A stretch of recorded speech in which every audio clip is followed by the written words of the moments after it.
bem, queremos convidar aqui um amigo nosso aqui, o Peter, é o nosso, pode vir aqui, Peter, quero apresentar para vocês aqui. Seja bem-vindo, Peter. A mensagem que Deus tem impressionado seu coração, eu tenho certeza que ela também vai impressionar a cada um dos nossos irmãos e amigos que vão nos ouvir nesta hora. Nós vamos disponibilizar um outro microfone. Vamos só aguardar aqui. Tudo beleza, Peter? Deixa só vir aqui o microfone. Peter, essa é uma situação nova que nós estamos vivendo, né? Eu acredito que logo em breve vai ter ali também no Bosque. Parece que hoje está iniciando lá em Mirandópolis. Eu acho que enquanto nós não pudermos, né, ter as vias de fato de estarmos na igreja, ou respeitando todas as restrições, nós estaremos transmitindo, né? Eu gostaria que você ficasse ligadinho aí para que essa mensagem chegasse ao seu coração, né? Impressionasse. Tem os nossos amigos também que estão nos acompanhando aí, que o Senhor seja com cada um de vocês. Peter, esse momento é com você, Deus te use nessa hora, tá bom? Amém, amém. Obrigado, Flávio, meu amigo. Bom dia. É muito diferente para a gente estar num ambiente como esse. Nós estamos em 8 pessoas, se não me falha a memória aqui. 2 já tiveram que se retirar, né? Mas vir à igreja e não ter esse contato caloroso que a gente tem todas as semanas é diferente e é difícil. Porém, com a ajuda da tecnologia, a gente tem feito esse trabalho. Na realidade, os irmãos aqui da Vila Moraes têm feito esse trabalho tão bonito, que é o trabalho das transmissões. Eu não estou habituado. Quando o Flávio me chamou, eu falei assim: Flávio, eu não sei muito bem como agir diante da câmera. E é um pouco incômodo, né? Um pouco diferente, mas nós estamos aqui não com o intuito de fazer algo para a nossa glória, não para promover o nosso nome ou a igreja, mas sim para promover a mensagem. E a mensagem é o que há de mais importante. Mas antes de nós começarmos a reflexão de hoje, eu queria fazer 2 pedidos. Nós já oramos, mas eu tenho 2 pedidos muito especiais. Um é pelo meu irmão Isaac, né, um amigo de igreja lá do Bosque da Saúde que está internado devido à Covid-19. Ele é atuante na área de saúde, então infelizmente foi infectado. E um outro eu recebi agora há pouco de um amigo de trabalho. O meu amigo Tiago me mandou um pedido especial pela família de uma das vítimas fatais, infelizmente, da Covid-19. O amigo dele, Reginaldo, foi acometido pelo vírus e faleceu esta noite. Então, lembrem-se desses 2 nomes, do Isaac e da família do Reginaldo. São pessoas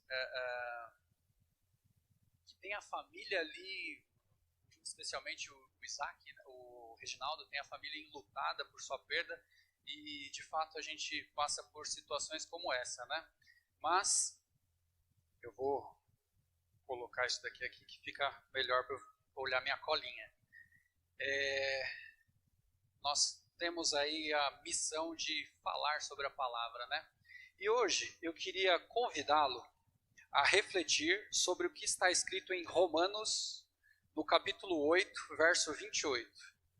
Eu convidei alguns amigos, né? E eu quero agradecer aqui de pronto a você que recebeu o meu convite e acordou um pouco mais cedo no sábado. Nem todos têm esse costume, né? E é bom tê-lo conosco.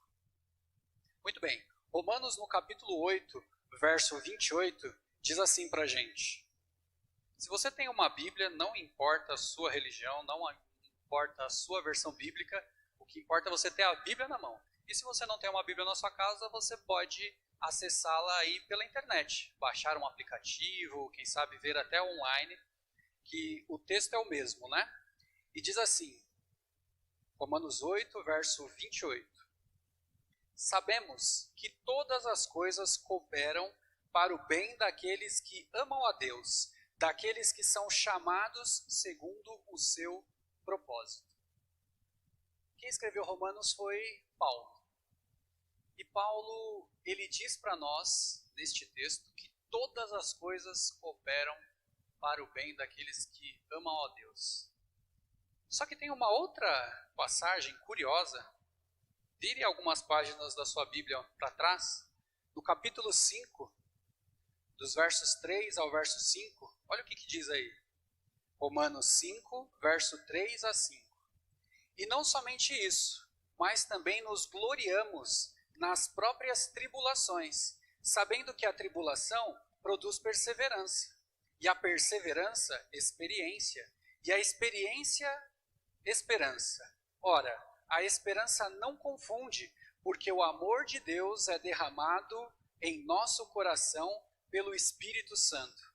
Gente, a gente está vivendo no meio de uma pandemia, no meio de uma situação inesperada, onde muitas pessoas têm perdido o emprego, tantas outras pessoas têm perdido a sua saúde e muitas famílias têm perdido seus entes queridos.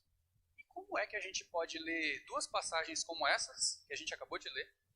Uma dizendo que todas as coisas cooperam para o bem, e outra, Paulo dizendo assim, olha, nos gloriamos nas tribulações. Trocando em miúdos, atualizando aí para nosso modo de dizer atual, né? Ele está dizendo que ele se alegra quando ele passa por tribulações, quando ele passa por problemas. Quem em sã consciência faz um tipo de afirmação dessa? É estranho, não é? Essas são passagens bíblicas bem conhecidas, mas deixa eu fazer uma pergunta e eu quero que você pense aí, medite aonde você está. Quando a gente está passando por uma tribulação, quando a gente está passando por algum problema, por alguma dificuldade, é fácil a gente lembrar disso?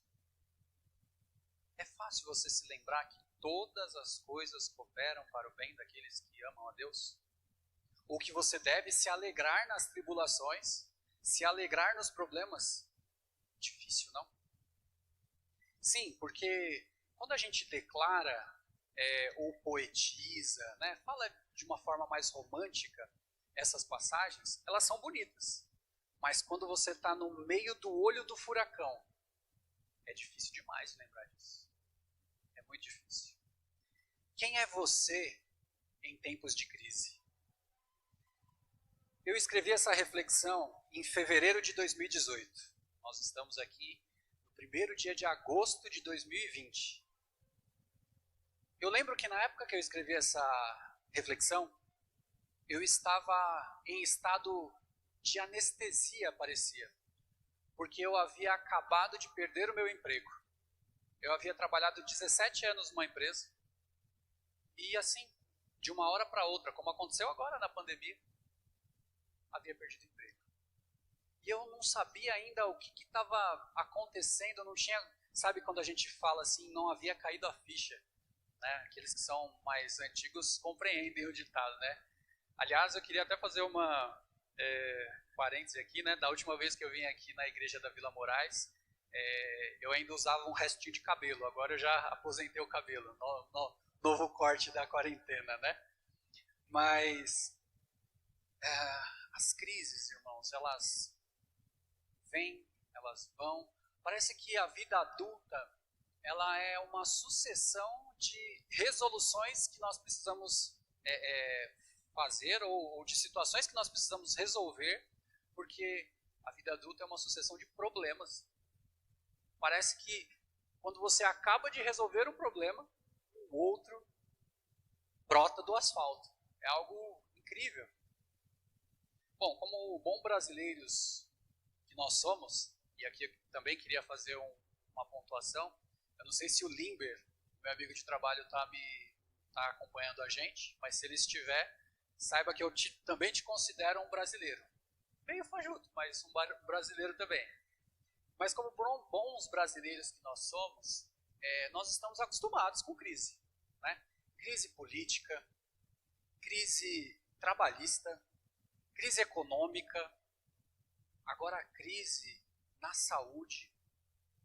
E governo vai, governo vem, às vezes a gente fica mais esperançoso, otimista de que algo aconteça de diferente.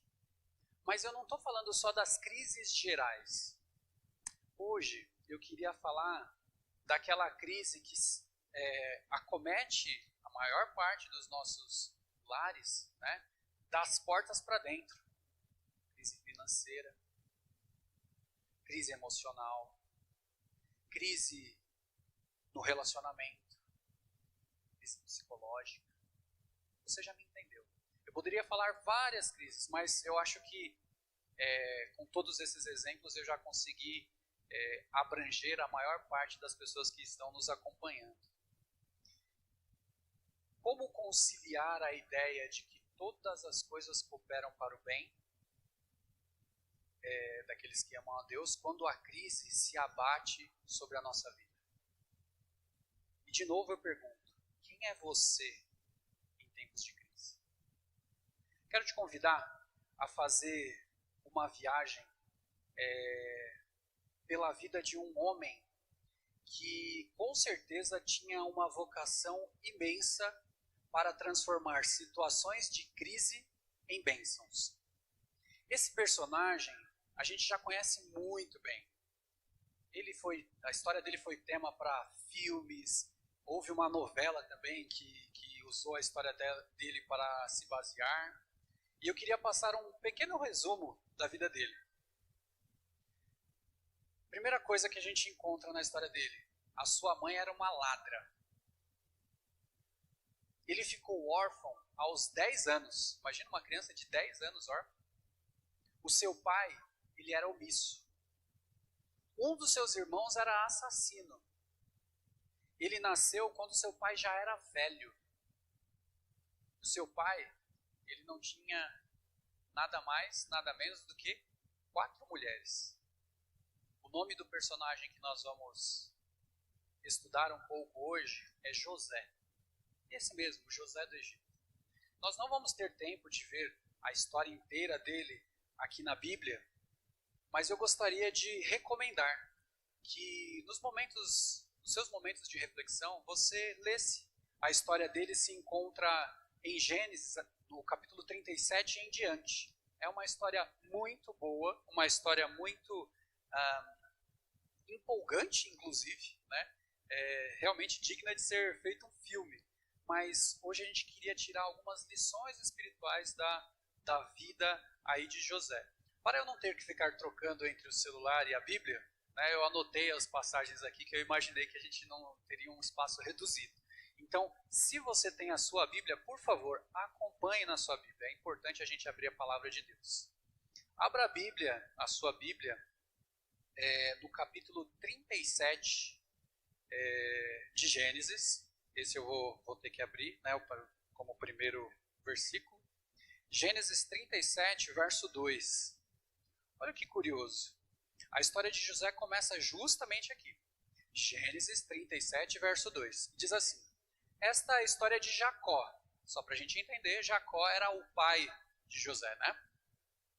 E o escritor bíblico diz assim: tendo José 17 anos, grave essa informação, José tinha quantos anos? 17. A gente que é acostumado a ter a resposta da igreja, a gente às vezes faz umas perguntas, né? Mas você tem que lembrar que a gente está transmitindo.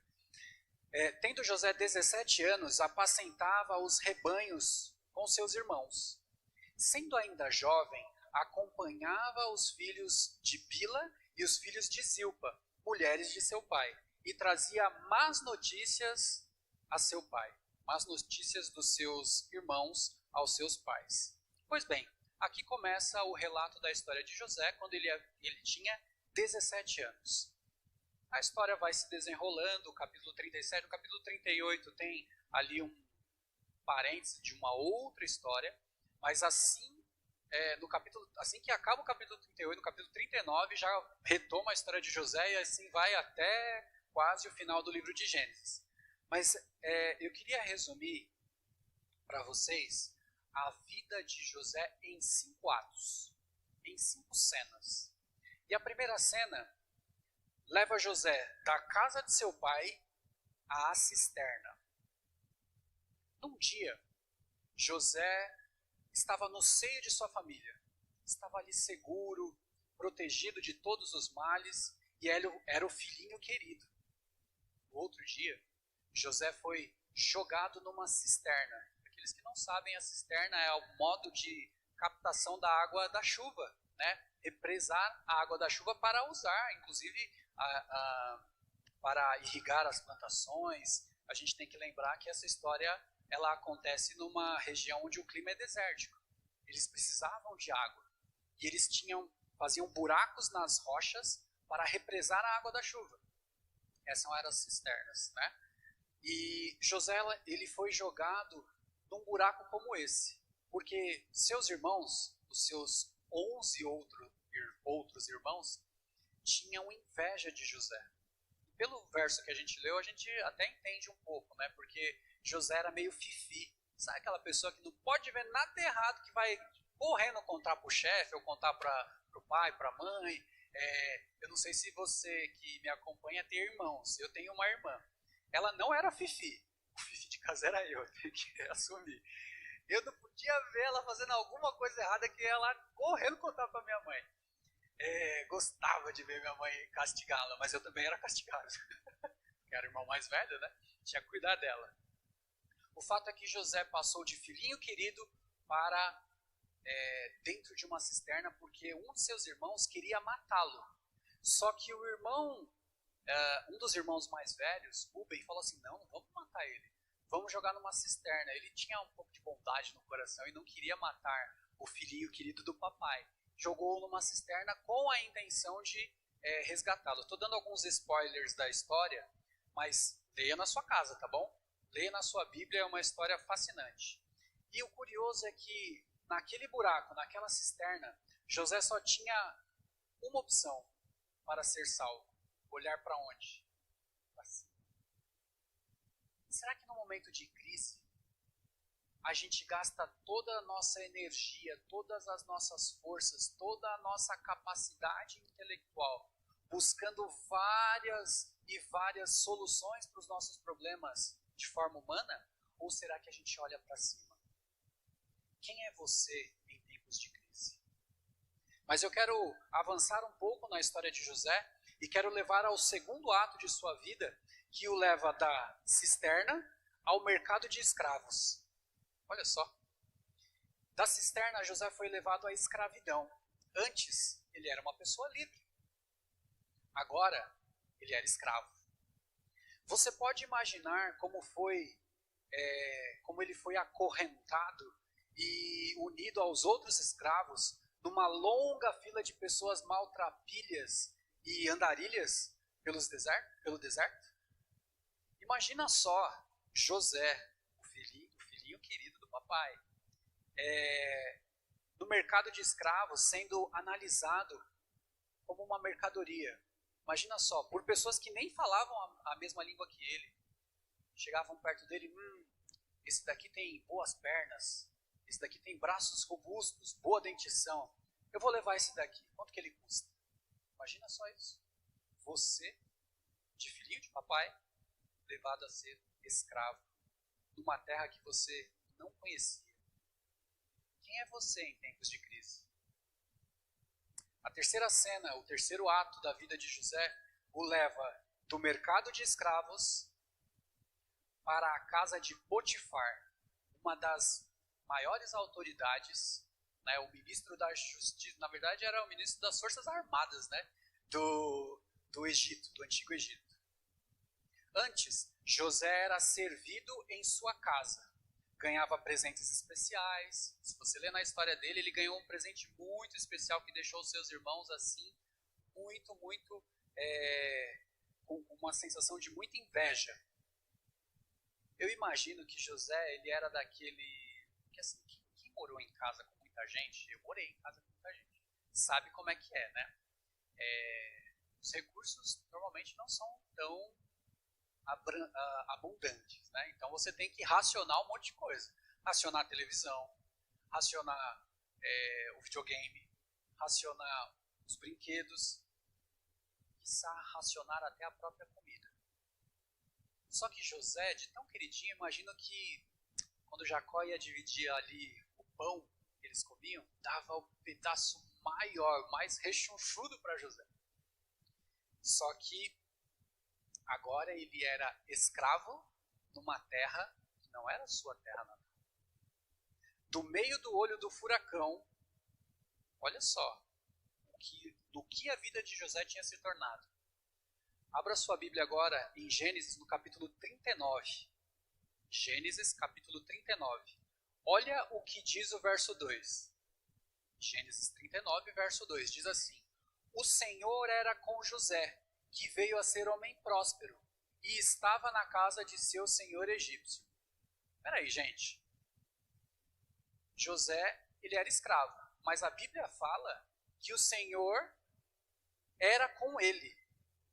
Como que pode Deus ser com uma pessoa, sendo que ela estava numa situação completamente, assim, probatória de sua vida, diferente, problemática? Às vezes, a gente imagina que quando a gente se aproxima de Deus, quando a gente começa a exercer, né, a vivenciar as disciplinas espirituais, tudo vai ser um mar de rosas. Mas nem sempre é assim.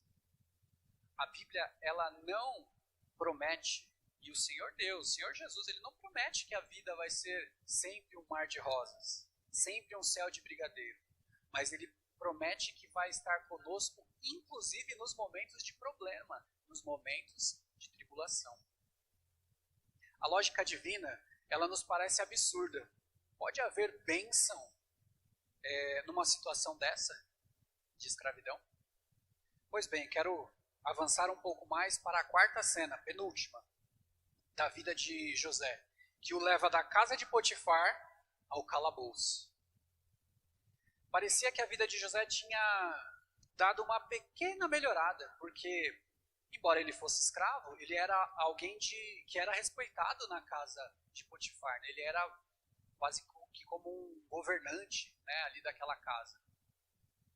Só que tudo foi por água abaixo, pois ele foi acusado de assediar a esposa de Potifar.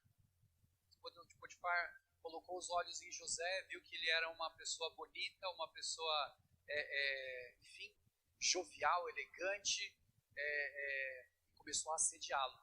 Só que José, ele não cedeu e ela o acusou de assediá-la sexualmente.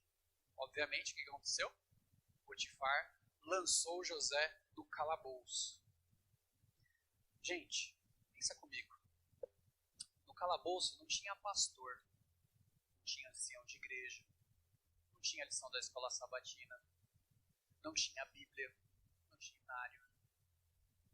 Ou seja, se José dissesse assim, olha, desisto, não quero mais servir a esse Deus, ninguém estaria ali para julgá-lo. No entanto, José perseverou. Ele não assumiu uma atitude vitimista. Ele teria motivos o bastante para fazer isso, mas não fez. Só que pula alguns versos. Você está no capítulo 39 de Gênesis, né? Pula lá para o verso 21.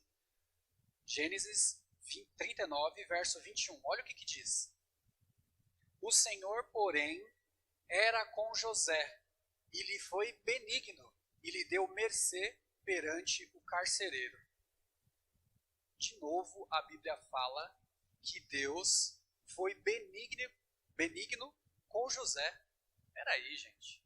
Minha tia Fafá, que está acompanhando a gente, diria assim, pera lá. Não.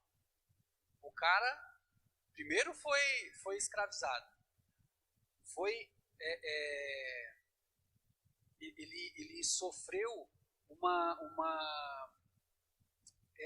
injustiça, porque ele foi injustamente para o calabouço.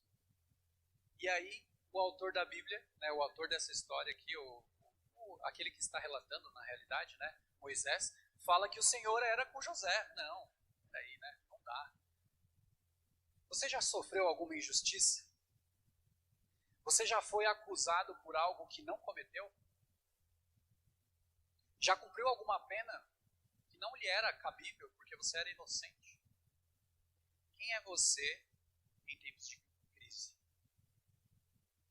O quinto ato da vida de José o leva do calabouço ao palácio. Após 2 longos anos, a gente não está falando de 2 dias, a gente não está falando de 2 horas, a gente não está falando de 2 meses, a gente está falando de 2 anos. José ficou preso 2 anos. Quando José estava esperando a condenação, teve a sua vida completamente mudada. Quando interpretou o sonho de Faraó e assumiu o cargo de governador do Egito.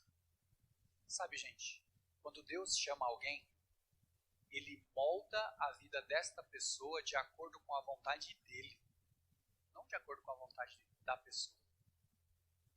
É óbvio que a gente quer o melhor, é óbvio que a gente quer prosperidade, é óbvio que a gente não quer passar por grandes problemas. Mas, eu não sei se você já assistiu um programa da TV, acho que é no canal History, chama Desafio Sob Fogo. São ferreiros que são convidados para, de uma peça bruta de ferro, forjar facas, espadas, alguma coisa cortante. E eu gostava de assistir esse programa, não sei nem se ele passa mais, mas eu lembro muito bem que os ferreiros pegavam aquele ferro bruto, aquela peça bruta, colocavam primeiro aonde? Na forja, né? Colocavam lá na fornalha e deixavam esquentar. Tiravam aquele ferro, aquela peça bruta, incandescente ainda, aquele laranja, aquele amarelo, saindo fumaça, e começavam a fazer o quê? Paulada nisso. Pegavam o martelo e marretavam, a marreta, né? E marretavam o ferro aonde? Na bigorna. E daquela peça bruta saía, às vezes, uma faca bonita, às vezes uma espada bonita, uma foice. Que coisa, não? O caráter de José foi forjado através de todas estas situações de crise. Quando o faraó chamou José para administrar a terra do Egito, e aí outro spoiler sobre a história de José, vocês se lembram que época que era? Era a época de bonança, de fartura, ou era a época de crise? Época de crise. Época de crise iminente. E quem melhor que José para administrar essa crise? Sabe, querido, não há maturidade sem deserto. Não há crescimento sem dificuldade. Eu sei que eu estou falando para algumas pessoas que estão na iminência de perder os seus empregos. Estou falando para pessoas que têm passado duras provas no trabalho, na vida familiar. Mas se lembre, Deus tem um propósito, Deus tem um plano para a sua vida. Talvez você não vá entender o plano de Deus. Como José talvez não entendesse quando tudo isso aconteceu na vida dele. Mas o fato é que ele continuava perseverantemente servindo a Deus, fazendo o seu melhor. A gente está muito acostumado a ver um final feliz num filme de 1h30, 2 horas. Mas a vida real é diferente. A gente está acostumado a querer uma comida, aí pegar lá um miojo e em 3 minutos está pronto. Mas na vida real não é assim. Ditados que a gente costuma ouvir e que fazem sentido em momentos de provação. Você não faz um soldado em um dia. Um soldado não é feito em um dia. Mares calmos não fazem bons marujos, não fazem bons marinheiros. Crise vai, crise vem, para mostrar quem é quem. A vida de José traz as marcas de alguém abençoado. E eu quero compartilhar de forma muito rápida as marcas de alguém que é verdadeiramente abençoado. Primeira marca, José tinha visão. E eu não estou falando só a visão física, não. José era um jovem que tinha a visão do futuro. Por isso, ele era chamado de sonhador. Ele sabia que Deus tinha algo para ele e cria nisso. Mais tarde, ele prova ser um homem de visão, dando ordens a respeito dos seus ossos. Então, antes pouco de morrer, ele fala assim para os seus filhos: olha, eu não quero ser enterrado no Egito, eu quero ser enterrado na terra dos meus pais, porque ele sabia que Deus havia prometido que livraria o povo de Israel do Egito. Visão. E você, vê somente obstáculos ou lança os olhos com fé para o futuro, tendo a certeza de que Deus tem um plano na sua vida? Segunda marca de uma pessoa abençoada: José tinha caráter. José era um homem de caráter. Uma mulher que tinha poder sobre ele tentava-o como um homem. E aqui eu quero falar para os homens que estão me acompanhando. Você sabe onde você é tentado. Imagina você no lugar de José. Mas José não deu desculpa esfarrapada. José, ele não tergiversou com o mal.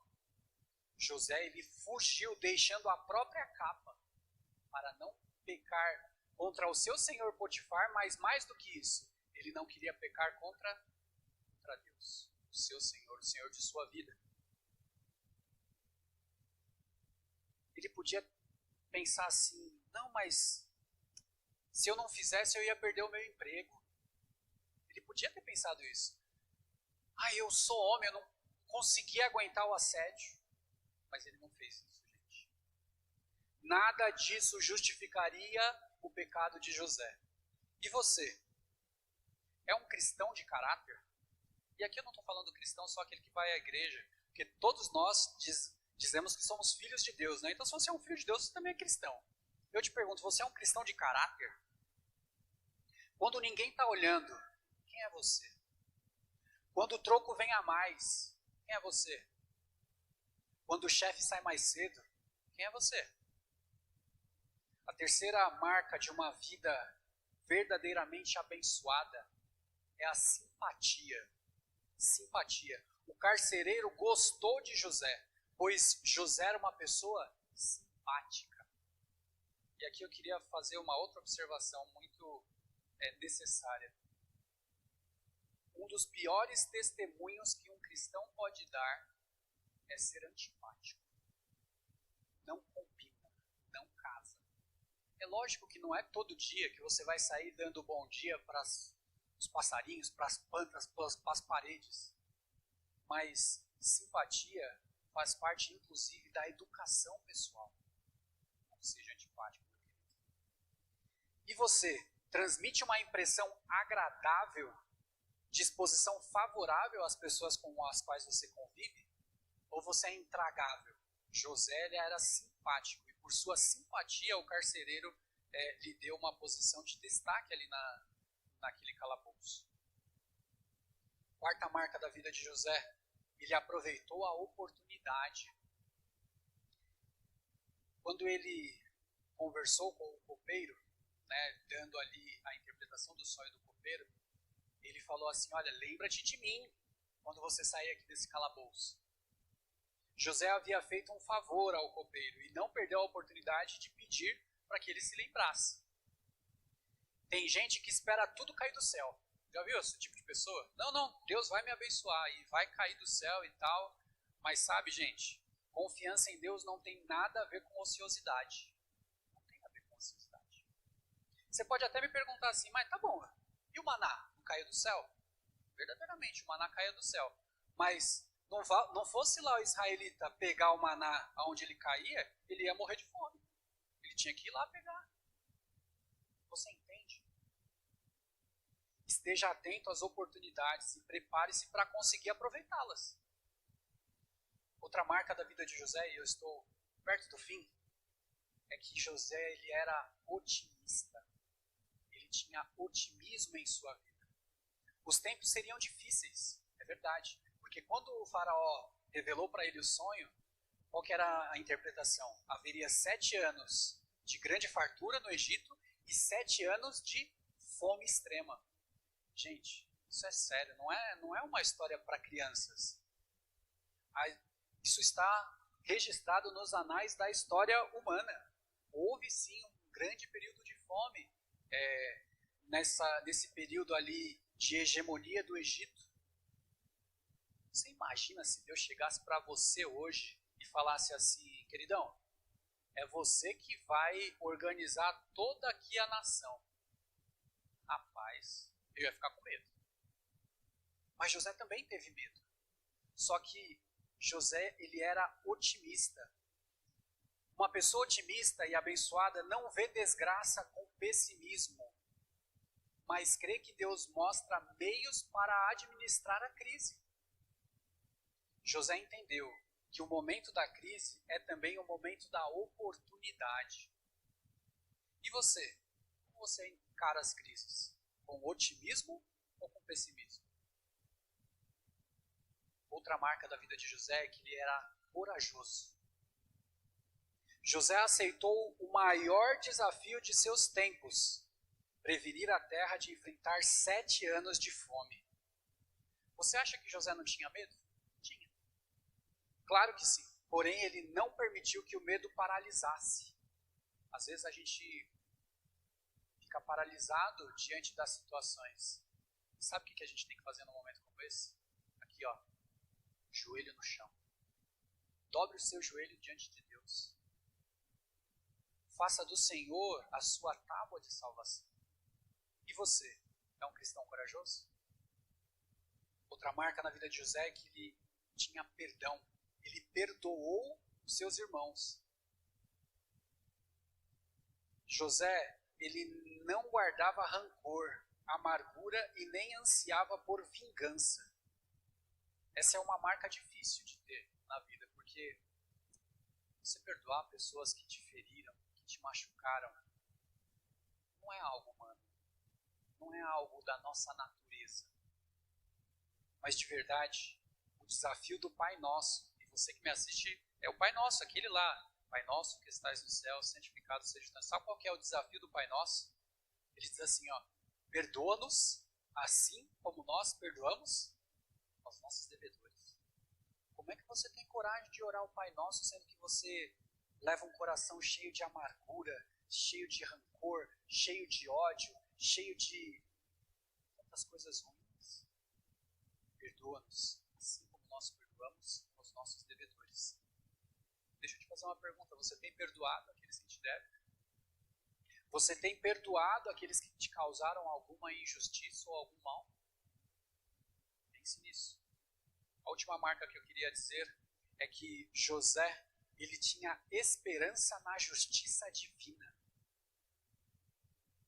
José não se preocupou em responder às acusações da esposa de Faraó, ou da esposa de Potifar, aliás. E nem ficou murmurando, revoltado com Deus e com todos. Ele tinha consciência de que o que havia acontecido com ele era plano de Deus e esperou pela justiça divina. Você já ouviu falar em fazer justiça com as próprias mãos? Talvez você, como eu, já tenha tido vontade de fazer justiça com as próprias mãos. Mas sabe, a palavra de Deus diz que não pertence a nós fazer a justiça, mas a justiça pertence ao Senhor. O que é a nossa justiça? Trapos de imundícia. Não é isso que a Bíblia fala? Se você sabe quem Deus é, você não precisa entender o que Ele faz. Essa é uma frase que eu coloquei aqui que eu fiquei pensando, mas será que faz sentido? E faz, sabe, gente? Se você sabe quem Deus é, você não precisa entender tudo que Ele faz. E a gente, na nossa esfera humana, talvez a gente não entenda tudo que Deus vai fazer na nossa vida. Talvez você esteja passando por um momento em que você fala assim, mas Senhor, eu sou uma pessoa boa, eu sou uma pessoa trabalhadora, uma pessoa que estuda a tua palavra, uma pessoa que faz as suas orações, uma pessoa que caminha corretamente. Por que tudo isso está acontecendo comigo, Pai? Mas sabe, se você conhece a Deus, você não precisa entender como Ele age agora, porque você já conhece o final da história. E o final da história certamente é vitória. Vitória em Deus. E eu encerro a reflexão de hoje pedindo mais uma vez que você abra a sua Bíblia no capítulo 41 de Gênesis. Gênesis, capítulo 41. O verso 38. Olha o desfecho da história de José. Olha só como que termina toda essa novela, todo esse filme, né, da vida de José. Gênesis capítulo 41, verso 38, diz assim: Disse Faraó aos seus oficiais: Acharíamos porventura homem como este, em que há o Espírito de Deus? Quando José revelou ao Faraó qual era o significado do seu sonho, e disse: vai haver 7 anos de bonança, mais 7 anos de fome. Você precisa instituir sobre o seu país pessoas que governem, pessoas que saibam administrar os recursos, porque vai vir bonança, vai vir 7 anos assim, olha, 10, mas vai vir 7 anos que vai ser uma fome terrível e avassaladora. E sabe o que Faraó vira e fala para José? Acharíamos alguém mais capacitado que este homem, em que há o Espírito de Deus, para fazer esse trabalho? José não foi reconhecido por ser resiliente, ou por ter uma boa formação acadêmica, sei lá, em economia ou em administração pública. Ele não era PhD em nada. Aliás, ele era uma pessoa de origem muito humilde, dado que estava no Egito, a maior potência de sua época. Ele não foi reconhecido pelo seu perfil profissional arrojado, focado em resultado, com bom relacionamento, mas ele foi reconhecido pelo Faraó, porque ele tinha o quê? O Espírito de Deus. Hoje o desafio para nós é que vivamos de tal maneira que o mundo possa olhar para nós e se questionar: onde nós encontraríamos uma pessoa em cujo coração habita o Espírito de Deus? De novo, eu vou fazer uma pergunta e quero que você reflita. E você é um cristão com o qual as pessoas, ou no qual, né, as pessoas veem o Espírito de Deus atuar? As pessoas veem, né, o Espírito de Deus atuar? O Espírito de Deus não habita em templos feitos por mãos de homem. Não é a opulência de uma igreja que faz com que ali habite o Espírito Santo, mas ele quer habitar no seu coração, no meu coração. Isso mesmo, esse coração duro, teimoso, cheio de coisas que não são do agrado de Deus. Talvez hoje você se olhe, ou você faça uma autorreflexão, uma autoanálise, e veja que não existem motivos para que Deus habite em você, porque o negócio aí não está bom não. E eu te falo, aqui também não está bom não. Mas Deus forjou o caráter de José através das diversas crises e tragédias pelas quais ele passou. José também não era o melhor não, gente. Lembra? José era fifi, José era o filhinho do papai, José era mimado. Mas as diversas crises, as diversas tragédias foram forjando o caráter de José. Quem é você em tempos de crise? Que permitamos que Deus nos molde como fez com José. Assim como... Olha essa frase que tremenda, gente. Eu copiei, obviamente, né? Não é minha. Tem uma escritora norte-americana, chama-se Ellen White. Ela diz assim: assim como na noite mais sombria as estrelas brilham com maior esplendor, também os raios brilhantes da glória de Deus são revelados nas mais profundas trevas e escuridão. Olha que coisa tremenda. Sabe quando você não consegue enxergar um palmo à frente do seu nariz, quando tudo parece que está uma bagunça? Lembre-se, é nesta escuridão, é nesta situação de trevas, que a luz de Deus vai brilhar mais forte ainda. E você vai conseguir reconhecer essa luz. Quando oramos para que Deus faça a sua vontade em nossa vida, nós estamos dizendo em outras palavras: Senhor, eu estou disposto a pagar o preço.